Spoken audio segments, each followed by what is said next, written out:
దేవుని పరిశుద్ధ నామమునకు మహిమ కలుగునగాక.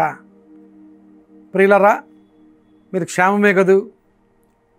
ఈరోజు ఈ హోప్ ఫర్ టుడే సందేశం మీకు ఆశీర్వాదకరంగా ఉండాలనే ప్రార్థన నిండిన హృదయంతో ఈ సందేశాన్ని మీ ముందుంచుతున్నాను.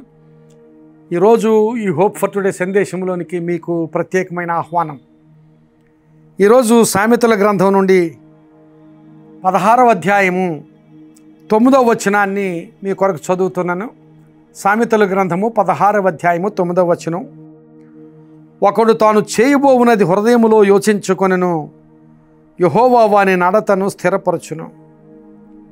ఒకడు తాను చేయబోయినది హృదయములో యోచించుకొనెను, యెహోవా వాని నడతను స్థిరపరచును. మన జీవితాల్లో మనం ఏ స్థితిలో ఉండాలనుకుంటామో, ఏం చేయాలి అనుకుంటామో మనం హృదయంలో నిర్ణయించుకుంటాం. జీవితం పట్ల ఒక ఆలోచన, జీవితం పట్ల ఒక దర్శనం, జీవితం పట్ల ఒక కళ మన జీవితంలో ఉంటుంది. ఆ నెరవేర్పు కొరకు దేవుడు మన అడుగులను స్థిరపరుస్తాడని దేవుని వాక్యంలో రాయబడింది. ప్రియులారా, గమనించాలి. మనము జీవితంలో ఒక స్థితి కావాలని, ఒక దర్శనం, ఒక కళ, ఆత్మ సంబంధంగానేమిటి, లేక యవనస్తులు వారి వారి భవిష్యత్తుల కోసం ఏమిటి, ఒక కళ, ఒక దర్శనం ఉంటే ఆ దర్శన నెరవేర్పు కొరకు దేవుడు నీ అడుగులను స్థిరపరుస్తాడని దేవుని వాక్యంలో రాయబడింది. పాత నిబంధనలో యోసేపును జ్ఞాపకం చేసుకుందాం. యోసేపుకు కళలున్నాయి. యోసేపు కలలను తన అన్నదమ్ములకు, తల్లిదండ్రులకు తెలియజేశాడు.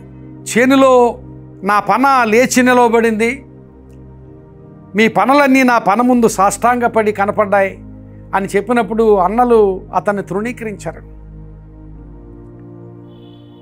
అలాగే సూర్యచంద్రులు 11 నక్షత్రాలు నా ముందు సాష్టాంగపడినట్లుగా నేను కలగన్నాను అంటే తండ్రి గద్దించాడు. అలాగే అన్నదమ్ములు కూడా అతన్ని తృణీకరించారు. అతని మీద అసూయ నెలకొల్పుకున్నారు. గమనించాలి. ఏదో అన్నలను పరిపాలన చేయాలనో, లేకపోతే తల్లిదండ్రులను కూడా పరిపాలన చేయాలనో అలాంటి ఆశ కాదు. దేవుడు యోసేపు హృదయంలో ఒక కళ, ఒక దర్శనం ఇచ్చాడు. ఇదేంటంటే ఉన్నతమైన స్థితిలో యోసేపు ఉండాలని. అలాంటి దర్శనం యోసేపుకు ఉంది. నేను ఉన్నతమైన స్థితిలో ఉండాలి, ఉన్నతమైన స్థితిలో ఉండి అనేక మందికి ఆశీర్వాదకరంగా ఉండాలనే దర్శనం యోసేపు కలిగి ఉన్నాడు. ఆ యోసేపు కలిగి ఉన్న దర్శన నెరవేర్పు కొరకు యోసేపు అడుగులన్నిటినీ దేవుడు స్థిరపరిచాడు. ఆ మాటకొస్తే యోసేపు అడుగులను దేవుడు స్థిరపరిచాడు అని చెప్పుకోవడంలో యోసేపు జీవితంలో జరిగిన సంఘటనలన్నిటినీ దేవుడు ఆ కళ నెరవేర్పు కొరకు వాడుకున్నాడు. జరిగిన సంఘటనలు ఆశించదగినవా అంటే కాదు. యోసేపు అన్నల చేత కొట్టబడ్డాడు, ఆశించదగింది కాదు. అన్నల చేత గుంటలోనికి, నీళ్లు లేని గుంటలోనికి త్రోయబడ్డాడు, ఆశించదగింది కాదు. అన్నల చేత ఆ మార్గంలో వెళ్ళిపోతున్న ఇష్మాయేలు వర్తకులకు అమ్మివేయబడ్డాడు, ఆశించదగింది కాదు. ఆ వర్తకులు తీసుకుని వెళ్ళి మరలా ఐగుప్తు దేశంలో పోతీఫరాకు అమ్మివేశారు, అది ఆశించదగింది కాదు. అక్కడ కూడా అవాంఛనీయమైన సంఘటనలు, కోరతగని సంఘటనలు జరిగాయి. అవి కూడా కోరదగినవి కావు, ఆశించదగినవి కావు. చేయని తప్పుకు నింద ఆరోపించబడింది. ఆ పోతీఫరా భార్య చేయని తప్పు యోసేపు మీద మోపింది, ఆశించదగింది కాదు. తర్వాత చెరలోకి పంపించబడ్డాడు, ఆశించదగింది. ఇవేమీ ఆశించదగినవి కావు. కానీ వాటన్నిటినీ దేవుడు యోసేపును ఉన్నత స్థితిలోనికి తీసుకుని వెళ్ళడానికి వాడుకున్నాడు. ప్రియులారా, ఇది చాలా పురుకొల్పు ఇచ్చే గొప్ప ఆలోచన. మన జీవితాల్లో జరుగుతున్న ప్రతికూలమైన సంఘటనలను కూడా మన గమ్యం చేర్చడానికి దేవుడు వాడుకుంటాడు. ఒకవేళ మనకు ఎవరైనా వ్యతిరేకులుంటే, లేక ప్రతికూలంగా పనిచేసేవారు ఉంటే, వాళ్ళు చేసే పనులను కూడా దేవుడు మన గమ్యం మనం చేరగలిగేటట్లుగా వాటిని కూడా వాడుకుంటాడు. దావీదు గొలియాతుతో యుద్ధం చేశాడు, గొలియాతును జయించాడు. గొలియాతును జయించి ఉండకపోతే దావీదు ఎవరో ఎవరికీ తెలియదు. దావీదు ఆ ఉన్నతమైన స్థితికి వెళ్ళడానికి గొలియాతు అవసరం.